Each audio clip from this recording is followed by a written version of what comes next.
बुशरा बीबी की तर्जुमान है मिशाल यूसुफजई, उनका कहना था कि जो भी हुआ इसका एहतसाब और जवाब तलबी इमरान खान करेंगे। एक बयान में मिशाल यूसुफजई ने कहा कि बुशरा बीबी ने सियासी कमेटी की मीटिंग की सदारत की और ना ही इसमें शिरकत की। ये भी तरदीद उनकी तर्जुमान जो मिशाल यूसुफजई है उनकी जानिब से कर दी गई कि बुशरा बीबी कोर कमेटी के इजलास में ना शरीक हुई हैं और ना ही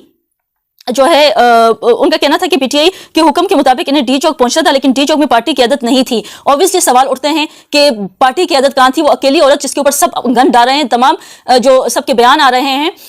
जितने भी पीटीआई रहनुमा हैं उन सब के बयान आ रहे हैं, सब गन जो है खुद गायब हो गए थे। ना इसमें हमाद अजहर, ना वो टाइगर जो है टाइग्रेस इमरान खान की जरदाज कुल, ना वो थी, ना हमाद अजहर था, ना शेर अफजल मरवत जो बड़ी शुलियां मारते हैं वो भी भाग चुके थे, भगोड़ा बन चुके थे। इसके अलावा जो है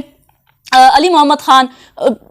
किन किन के नाम लूं, एक लंबी फहरिस्त है, वो तमाम जो मफरूर थे इस एहतजाज को बुशरा बीबी के कंधे पे छोड़ के और आखिर में अब अपने बिलों से निकल के ये स्टेटमेंट्स दे रहे हैं कि बुशरा बीबी जो हैं उन्होंने डी चौक जाने की जिद की थी। शर्म कर लें आप लोग कुछ